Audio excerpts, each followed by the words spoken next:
internacional en el Sistema Nacional de Investigadores, doctor en Ingeniería Ambiental por la UNAM y maestro en Ciencias Bioquímicas también por la UNAM, ingeniero bioquímico del Instituto Politécnico Nacional y trabaja actualmente en recuperación de nutrientes empleando sistemas microalgales, hidrólisis química y biológica de biomasas celulósicas, producción de biogás a partir de biomasas celulósicas y detección y cuantificación de material genético viral en aguas residuales. Ha escrito artículos sobre tratamientos en la producción de metano a partir de microalgas. Le damos la palabra al doctor Martín Barragán. Hola, buenos días a todos. Pues Eliane, muchas gracias por la presentación.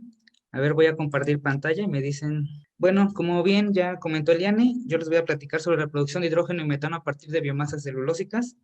Bueno, aquí un poco de la semblanza de la cual ya comentaron.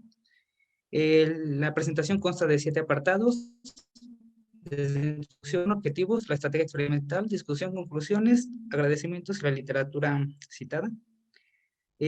Como sabemos, debido al deterioro ambiental, pues hay una importancia de generar energía limpia. Esta energía limpia a lo largo de los años, pues ha ido ganando campo, ¿no? Actualmente en el mundo y en México anda alrededor del 5% de la generación de energía limpia. En este contexto, llama la atención la generación de biocombustibles, que pueden ser líquidos o gaseosos principalmente. Los biocombustibles pueden categorizarse de acuerdo a su sustrato y a la tecnología empleada, en primera, segunda, tercera, y ya hay hasta cuarta generación o quinta. Los de primera generación son aquellos que se obtienen a partir de cultivos alimenticios, como granos de maíz, caña de azúcar. Sin embargo, pues tienen el inconveniente, pues, de que compiten, ¿no? Por los productos de la canasta básica, lo que incrementaría, ¿no? Traería problemas desde el punto de vista económico, ¿no? Los combustibles de segunda generación se refieren a los materiales, agroindustriales, los residuos principalmente que quedan de estos cultivos.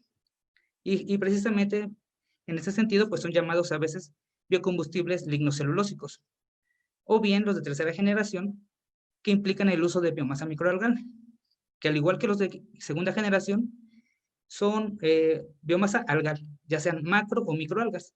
De igual forma, estos, al igual que los de segunda generación, pues son organismos fotosintéticos que pues capturan CO2 y y en presencia de nutrientes pueden generar su biomasa. Además, estos pueden ser cultivados en aguas residuales, lo que aumenta aún lo que hace más prometedora su aplicación. En ese sentido, pues, bueno, en México, tenemos dos sustratos muy abundantes. Uno de ellos, una agroindustrial muy abundante, que es el bagazo de agave. Como sabemos, la industria tequilera pues tiene una alta importancia, ¿no? Regional y local en México. Entonces, se genera en grandes volúmenes, por lo que llama la atención pues su uso, ¿no? Y su aprovechamiento para obtener biocombustibles. Otro, pues como habíamos comentado, es la biomasa microalgal, que estos pues pueden además ser cultivados en aguas residuales y actuando además en ambos casos los biocombustibles de segunda y tercera generación como sumideros de CO2. Inicialmente, sobre todo para el bagazo de agave, dado que el sustrato es rico en azúcares, primeramente se pensó utilizarlo para etanol. Sin embargo, las levaduras que se utilizan para la fermentación alcohólica son incapaces de metabolizar las pentosas presentes en la estructura lignocelulósica del bagazo de agave, por lo que esta opción se vio limitada. Por otro lado, con respecto a las microalgas, en un inicio se le vio un amplio potencial para la generación de biodiesel. Sin embargo, para la producción de biodiesel es necesario el secado de la biomasa microalgal, lo que representa un alto costo energético, de modo que el balance no resulta positivo. En ese sentido, una opción más prometedora es la digestión anaerobia. En ese proceso de digestión anaerobia consiste en que la materia orgánica compleja, tanto proteínas, carbohidratos como lípidos, puede ser aprovechada y metabolizada a biogás bajo condiciones anaerobias. Este esquema lo podemos, a su vez, dividir en una etapa. Si eliminamos la etapa metanogénesis, nos quedamos en esta etapa, que es la etapa de acidogénesis o fermentación oscura, en donde a partir de principalmente los carbohidratos podemos obtener hidrógeno y ácidos grasos de cadena corta. En ese sentido, esta opción es más prometedora. ¿Por qué? Porque podemos aprovechar todos los compuestos presentes en la biomasa microalgal y además estos cultivos mixtos anaerobios pueden metabolizar tanto hexosas como pentosas presentes en estos sustratos. Ahora, sin embargo, hay una limitante en la obtención de biogás, llámese hidrógeno, llámese metano, a partir de tanto de estructuras lignocelulósicas como biomasa microalgal. Y esto es porque la pared celular de estas biomasas contiene polisacáridos de difícil degradación, como son la hemicelulosa y la celulosa. La hemicelulosa es un heteropolisacárido, lo que significa que está compuesto por unidades monoméricas diferentes. La mayoría contienen una estructura a base de gilano y se encuentra ramificada por arabinosas, galactosas, tiene acetilaciones y por allí hay algunos compuestos fenólicos. Esto es importante notarlo porque si nos damos cuenta, esta estructura ramificada hace la hemicelulosa un sustrato amorfo y por lo tanto con más fácil acceso al ataque enzimático. Por otra parte, la celulosa es un homopolisacárido, está conformado únicamente por estructuras de glucosa unidas por enlaces beta 1,4. Esto hace que se forme una estructura altamente condensada, lo que le llamamos cristalinidad, y esto lo hace muy resistente al ataque microbiano. Es por eso que para recuperar, para mejorar los rendimientos de biogás, a partir de esas biomasas necesitamos aplicar pretratamientos, los cuales pueden ser mecánicos, físico-termoquímicos o biológicos. Dentro de estos, los biológicos han resultado atractivos dado que las condiciones suaves de reacción, no hay generación de compuestos inhibitorios y no necesita la adición de químicos corrosivos como ácido sulfúrico o ácido clorhídrico. Dentro de los pretratamientos biológicos, los enzimáticos han mejorado significativamente los rendimientos de metano. Sin embargo, tienen una limitante para aplicarlos a gran escala. Son costosos y estas enzimas no pueden ser reutilizables. Entonces hay que estarlas adicionando durante cada lote de reacción. Una opción más atractiva es usar cultivos hidrolíticos puros, ¿no?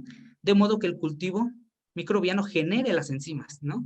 En ese sentido se ha utilizado la bacteria proteolítica Bacillus licheniformis y Rhodotella ornitolítica para llevar a cabo el pretratamiento de biomasas celulósicas. Sin embargo, la limitación de estos cultivos es que mantener condiciones estériles limita su aplicación a gran escala, ¿no? La esterilización resultaría muy costosa. Sin embargo, ¿por qué no empleamos otras estrategias? Y esto implica que ya en la naturaleza existen consorcios microbianos con altas capacidades hidrolíticas, específicamente actividades fibrolíticas. Y en uno de esos consorcios lo encontramos en el rumen.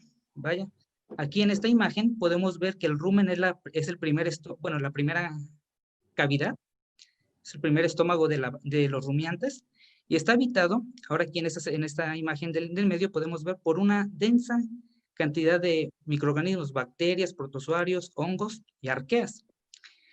Aquí principalmente los organismos más activos en la degradación del material fibroso, los degradadores primarios son ruminococos y fibrobacter. Estos se unen a la fibra mediante un complejo enzimático denominado celulosoma, el cual vemos aquí a la derecha. Es un complejo, es una estructura proteica muy grande que contiene diversas actividades gilanolíticas y celulolíticas, ¿no? Ellos generan azúcares solubles, los cuales son aprovechados por otros microorganismos fermentativos como bacteroides, como butiribibrio, y generan intermediarios que posteriormente pueden ser transformados a metano y consecuentemente se generan ácidos grasos volátiles, ácidos grasos de cadena corta, como butirato, acetato y propionato, como metabolitos principales. En ese sentido, pues el fluido ruminal representa una opción atractiva de fuente de microorganismos hidrolíticos para llevar a cabo el pretratamiento de la biomasa microalgal, dado que los cultivos mixtos además no requieren una esterilización previa del sustrato. Por lo tanto, el objetivo de ese trabajo fue establecer condiciones de proceso para mantener la actividad hidrolítica de los microorganismos ruminales a fin de llevar a cabo la hidrólisis de biomasas celulósicas, microalgas y bagazo de agave. e incrementar la recuperación de biocombustibles gaseosos en una etapa subsecuente.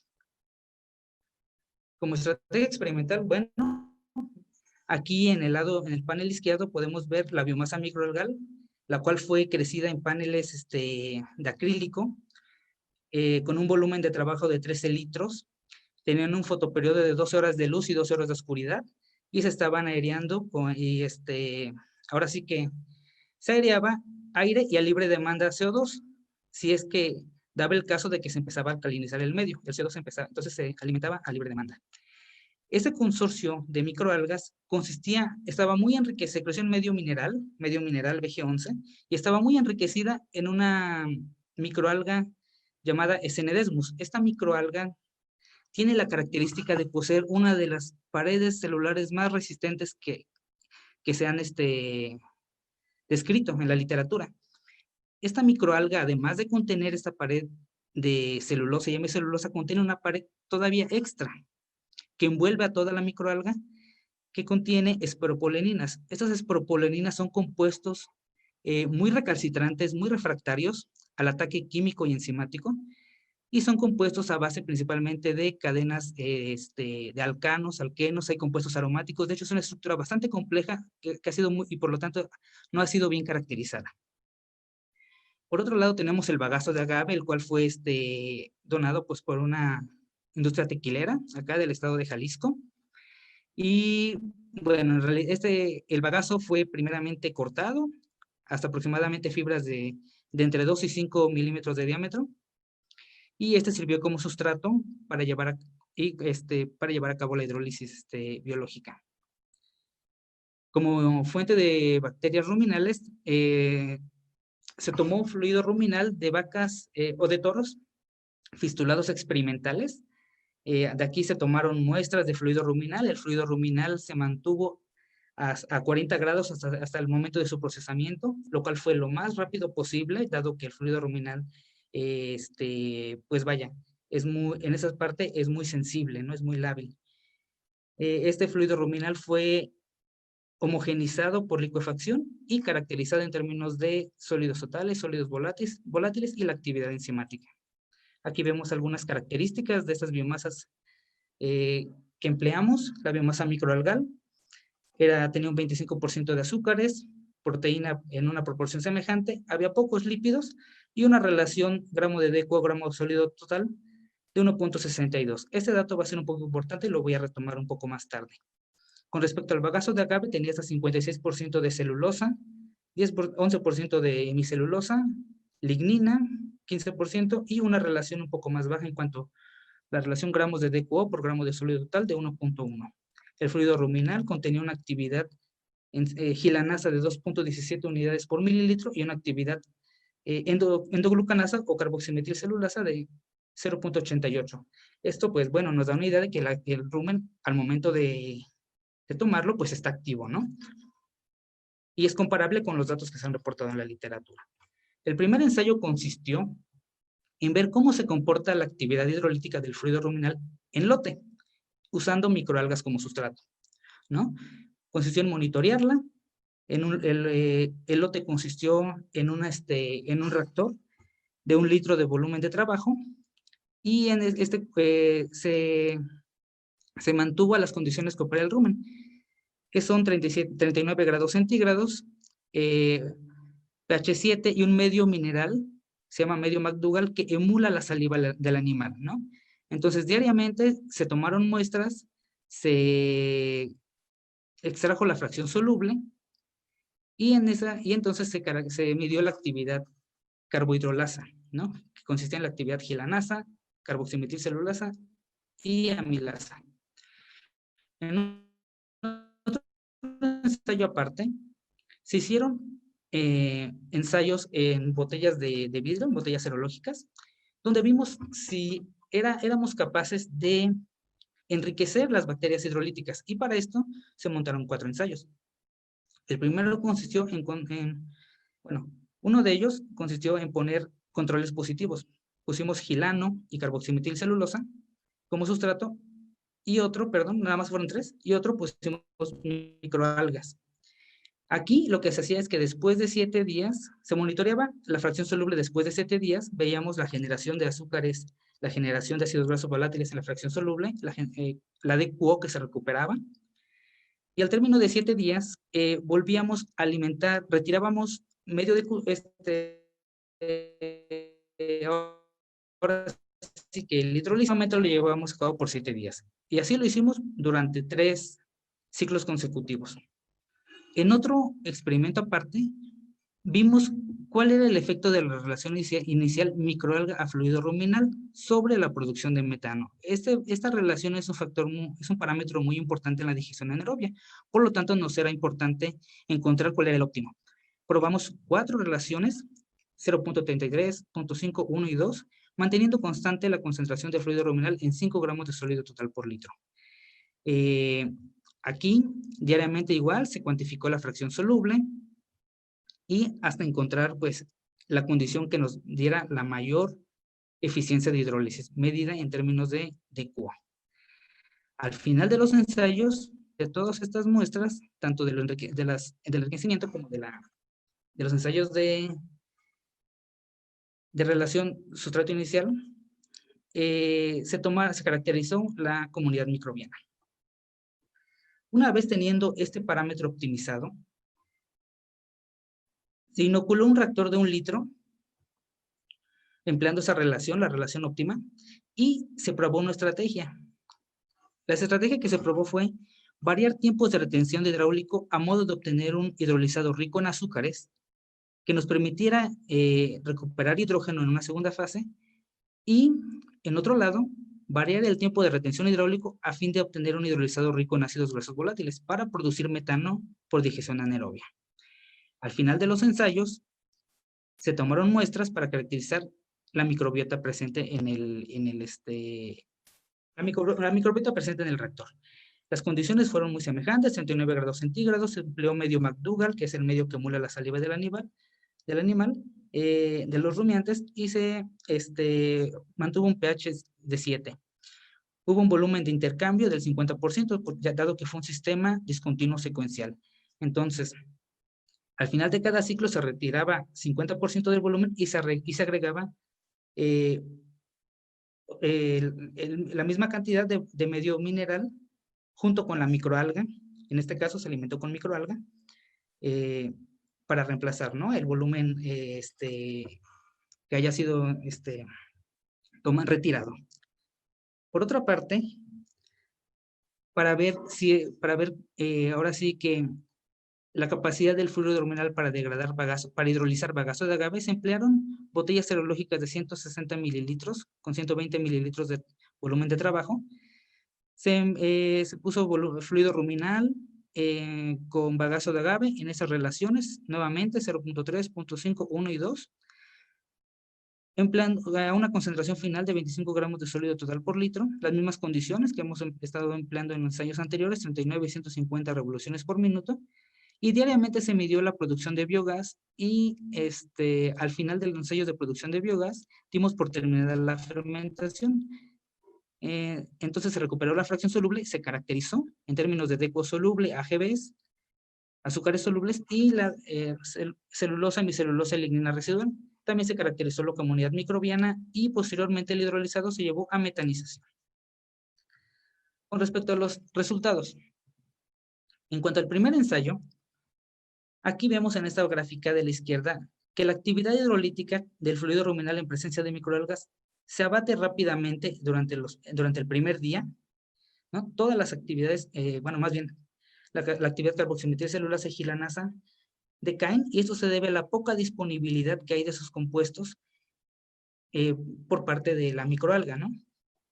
Aquí vemos que hay un repunte en la actividad gilanasa y puede ser posible que en este momento la actividad de la hemicelulosa que está presente en la pared celular de la microalga por fin queda disponible y por lo tanto pues hay un repunte. Sin embargo, vemos que hay una caída, entonces por eso de ahí la necesidad de montar un reactor en donde sepamos que la actividad puede ser mantenida a largo plazo. Pero como les comentaba, también queríamos ver si éramos capaces de enriquecer los microorganismos hidrolíticos, primero en reactores pequeños. vemos que después de 3 inoculaciones, tanto para la carboximetilcelulosa como para el gilano, la tasa de consumo específica incrementó, ¿no? Incrementó casi 3 veces en ambos casos, ¿no? Lo que quiere decir que en realidad estamos enriqueciendo la actividad hidrolítica del fluido ruminal con esos controles positivos.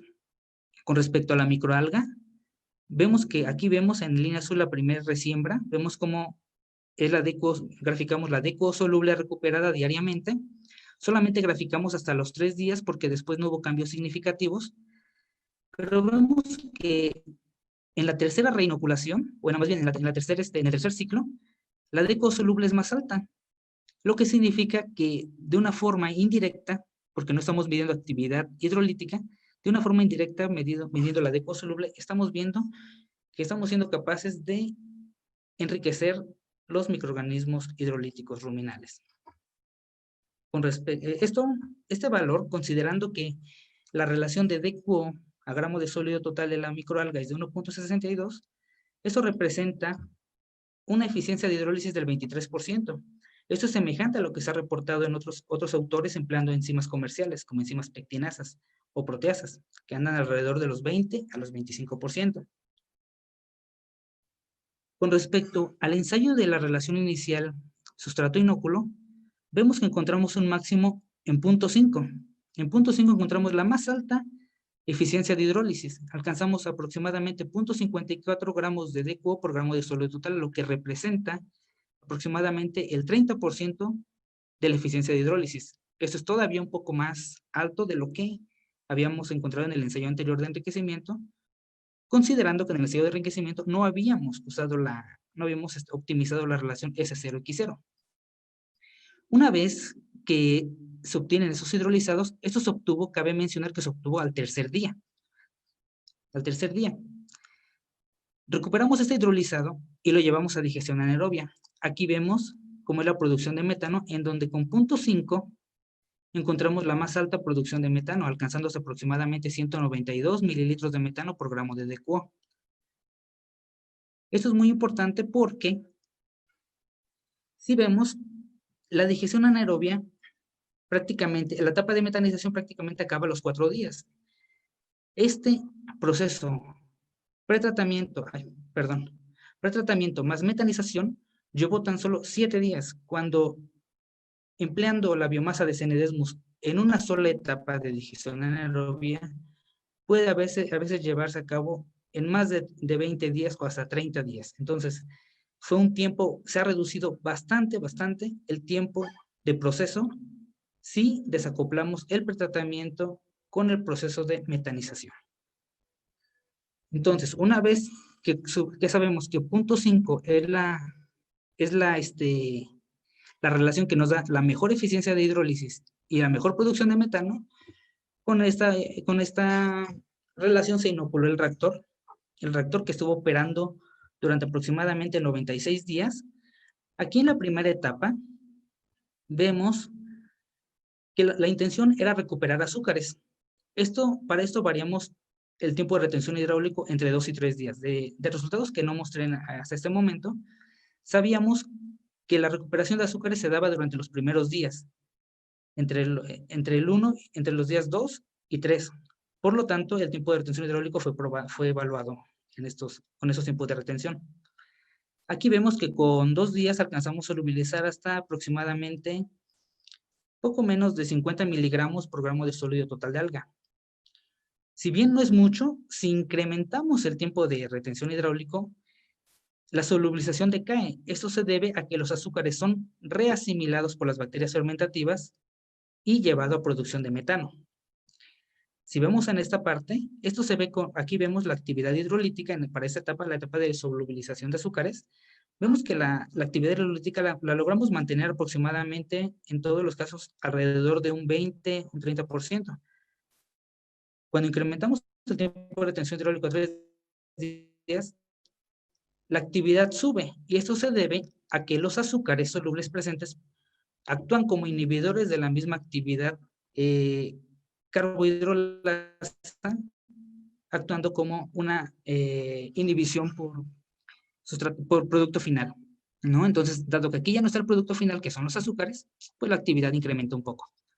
No obstante, recuperamos nuevamente el reactor con un tiempo de retención hidráulico de 2 días, dado que la intención era recuperar azúcares. Si bien la recuperación de azúcares no fue muy alta, eso está representando poco en la microalga, aproximadamente de 1/5 parte de los azúcares totales, probablemente también el daño que haya sufrido la microalga sea suficiente, el tiempo de pretratamiento sea suficiente para que ahora sí, en la siguiente etapa, la microalga pueda ser reasimilada, pueda ser bien asimilada por los microorganismos fermentativos. En la siguiente etapa, el tiempo de retención hidráulica fue variable y lo variamos tal de que alcanzáramos hasta una eficiencia de hidrólisis del 60%, lo cual representa aproximadamente 1 gramo de DQO soluble por gramo de sólido total. Una vez que alcanzábamos esta eficiencia de hidrólisis, empezábamos un nuevo ciclo. Esto es lo que se conoce como una estrategia de aclimatación por tiempos variables. Logramos disminuir el tiempo hidráulico, de retención hidráulico, de 32 días hasta 8 días, ya en una etapa estable. Entonces, con un tiempo de retención hidráulico de 8 días, pudimos obtener un hidrolizado rico en AGVs y con una alta eficiencia de hidrólisis. Como les comentaba, dado que ya no, aquí la concentración de azúcares es mínima, los AGVs están representando más del 90% de la DQO soluble. Cuando no hay azúcares presentes en la fracción soluble, la actividad se incrementa, dado que los azúcares representan el producto final de la misma hidrólisis enzimática. Entonces, vemos un incremento en cuanto a las actividades hidrolíticas, endoglucanasa, gilanasa y amilasa. ¿Esto qué nos deja de enseñanza? Pues que bueno, que durante 96 días fue posible mantener la actividad hidrolítica de un reactor inoculado con fluido ruminal y alimentado con microalgas, lo que hasta hace poco, pues, había muy poco en la literatura. Una vez que recuperamos el hidrógeno, bueno, aquí vemos la comunidad microbiana. La comunidad endógena, la microbiota endógena de la microalga estaba constituida básicamente por pseudomonas.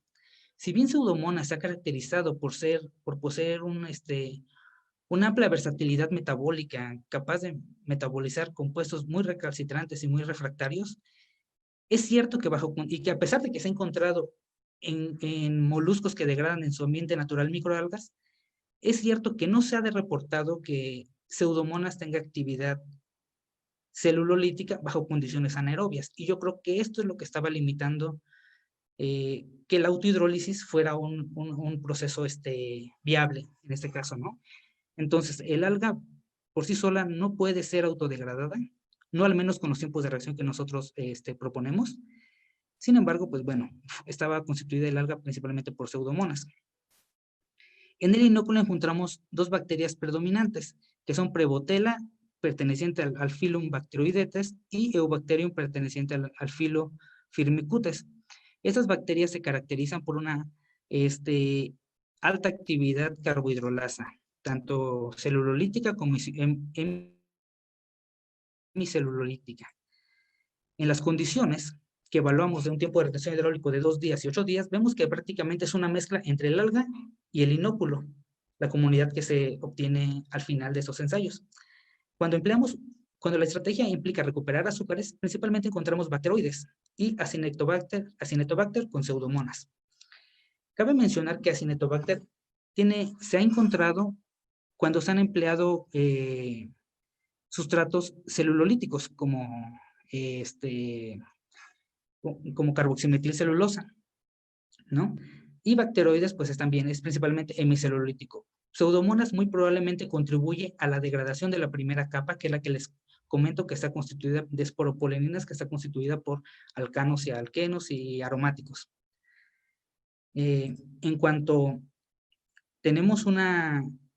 a la comunidad seleccionada después de la estrategia para recuperar AGVs, encontramos que principalmente estuvo conformada por bacteroidetes, que degrada principalmente hemicelulosa, Protocatela, que degrada proteínas, y Pseudomonas, nuevamente aquí aparece, que como les comentaba, pues bueno, ya hemos comentado un poco acerca de su papel en cuanto a la degradación de alcanos y alquenos presentes en la pared celular. Entonces vemos que la actividad carbohidrolasa es responsable la cual proviene del fluido ruminal, es responsable de la alta hidrólisis de biomasa microalgal que se obtiene en el reactor. Cuando el hidrolizado lo llevamos a fermentación oscura para la producción de hidrógeno, aquí vemos en la figura izquierda que el alga pretratada genera aproximadamente 2 veces más que el alga sin tratar, ¿no? Lo cual se ve reflejado en una mayor producción de ácido acético, como vemos en esta reacción, el ácido acético, cuando la fermentación se dirige hacia la producción de acetato, hay más producción de hidrógeno que cuando se dirige a la producción de butirato o de otros ácidos grasos de cadena corta, como el caproato, que en dado caso son, al contrario, consumen equivalentes de hidrógeno. Entonces, eso nos dice que hubo una mejor asimilación del cultivo mixto para la producción de hidrógeno cuando el alga fue hidrolizada con fluido ruminal. Aquí vemos, con respecto a los trabajos publicados, vemos que el rendimiento molar expresado como mol de hidrógeno por mol de hexosa, que teóricamente es 4, cuando la fermentación sigue una ruta estrictamente acética para hacer la formación de acetato, tenemos rendimientos comparables y competitivos con lo que se ha logrado empleando pretratamientos termoquímicos, principalmente, incluso utilizando consorcios axénicos con alta actividad hidrogenogénica como Clostridium butyricum y Enterobacter. Con respecto a la producción de metano, pues vemos que, nuevamente, el metano, reducimos el tiempo de proceso, el tiempo de la metanogénesis con respecto a la biomasa fresca, y además de que incrementa sustancialmente el potencial bioquímico de metano, ¿no? Alcanzando aproximadamente 280 mililitros de metano por gramo de DQO.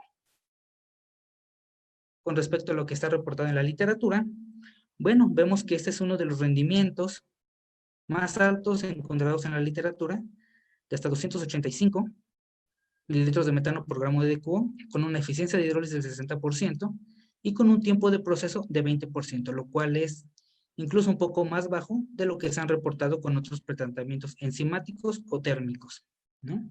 Entonces, este proceso, dentro de todo, pues, ha logrado ser bastante eficiente, ¿no?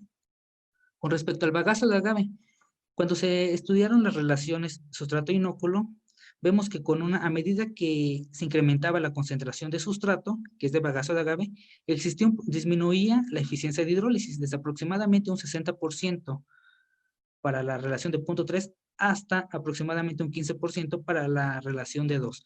Esto significa que hay un proceso de inhibición por sustrato. También con base en los perfiles de producción de metano, se estimó la constante de hidrólisis. Vemos que efectivamente la relación de 0.33 tiene una constante de hidrólisis significativamente superior a todas las demás relaciones ensayadas. ¿Qué hay de la comunidad bacteriana? Vemos que aquí tenemos el bagazo de agave, aquí tenemos el inóculo, vemos que nuevamente pues hay bacterias que pertenecen a los filos bacteroidetes y firmicutes, que son principalmente los microorganismos hidrolíticos presentes del rumen. Aquí están Eubacterium, Probatella, bacteroides. El bagazo de agave principalmente tiene firmicutes, pero aquí principalmente tiene otras bacterias que no tienen alta actividad hidrolítica. Principalmente son bacterias que tienen actividad pectinasa. Vemos que a medida que la relación aumenta, la proporción de firmicutes, la suma de bacteroidetes y firmicutes a protobacteria, disminuye. Esto quiere decir que los microorganismos hidrolíticos se ven disminuidos. Como les comentaba, esto puede ser por un efecto de inhibición por sustrato. Aquí vemos una relación más proporcionada, más equivalente, y es por ello que hay una hidrólisis más eficiente. En cuanto a los hongos, en el inóculo, que fue en el fluido ruminal, encontramos principalmente hongos del género Geotrichum, que después se desplazó por otros géneros que fueron Engiodontium y Piquia. Engiodontium tiene principalmente una actividad proteasa muy alta, y Piquia es uno de los microorganismos fermentativos de pentosas por excelencia. Aquí vemos el potencial bioquímico de metano del hidrolizado. Vemos que con la relación de 0.3 logramos alcanzar la el potencial más alto, ¿no? Y ya corrigiendo el potencial bioquímico de metano expresado en mililitros de metano por gramo de DQO y la eficiencia de hidrólisis obtenida en la etapa previa, logramos un rendimiento específico de 136 mililitros de metano por gramo de DQO. Aún es un poco inferior a lo reportado por otros trabajos, en donde utilizan pretratamientos enzimáticos. Sin embargo, pues es bastante aceptable la recuperación de metano mediante este pretratamiento. Lo que todavía sí está bastante bajo es la producción volumétrica de metano, que está en 440 mililitros de metano por litro por día, aún bastante bajo con respecto a otros trabajos reportados. Sin embargo, por ejemplo, en este caso, la producción ya es en continuo y ya es en una estrategia optimizada. Este valor podría mejorarse en ensayos en continuo. Como conclusiones, bueno, fue posible mantener la actividad carbohidrolasa del fluido ruminal en presencia de microalgas en un reactor discontinuo secuencial.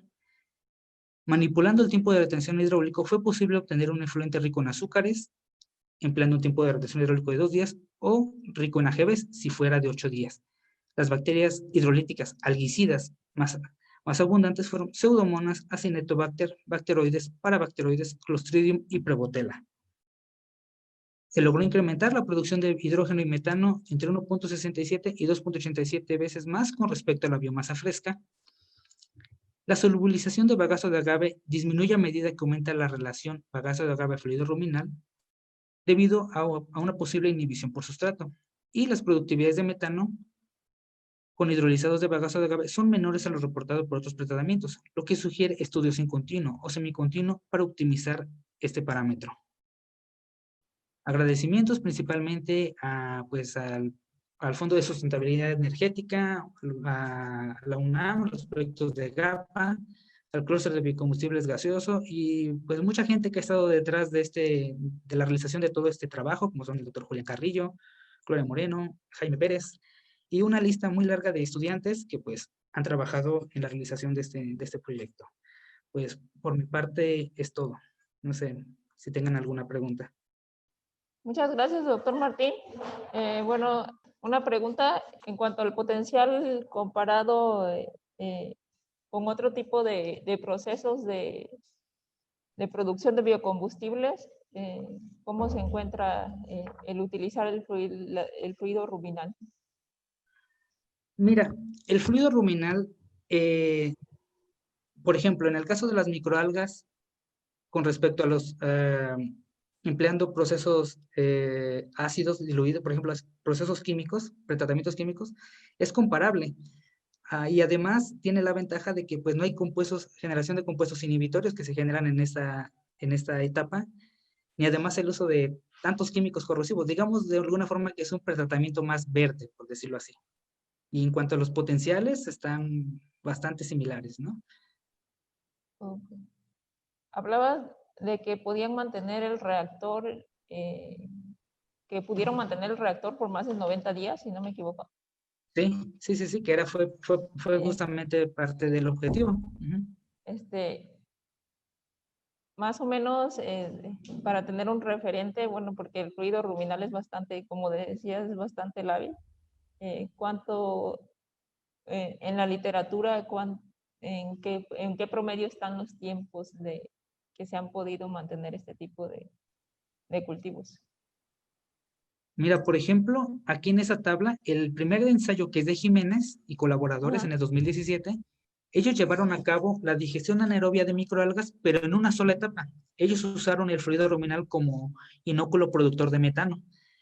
Ellos, por ejemplo, incluso lo mantuvieron más tiempo que nosotros. Ellos reportaron en ese año, si no mal recuerdo, aproximadamente 120 días de operación. Ajá. Empleando también estrategias semejantes, que son el desacoplamiento, empleando sistemas discontinuos secuenciales.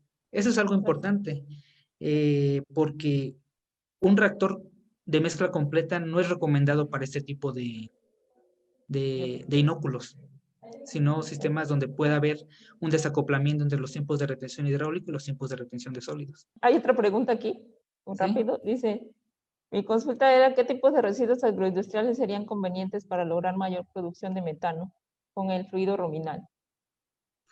Mira, hay otros, curiosamente agarramos el bagazo de agave porque el bagazo de agave hay 4 residuos que se generan en de mucha abundancia en México, que son el bagazo de agave, el bagazo de caña, el rastrojo de maíz y la paja de trigo. Agarramos el bagazo de agave también porque no tiene otra salida, no hay otro uso para el bagazo de agave, pero además es el sustrato de esos 4, es la biomasa más refractaria de todas. Las otras biomasas dan mejores resultados para cualquier tratamiento que tú le apliques, llámese químico o biológico. Entonces, ¿qué otras biomasas se podrían emplear? Pues cualquiera de las que te dije. Y prácticamente te apuesto que los rendimientos serían mucho mejores. El bagazo de agave es de los más duros que hay para tratar. Nuevamente agradecemos su participación. Le vamos a leer el reconocimiento que le haremos llegar posteriormente.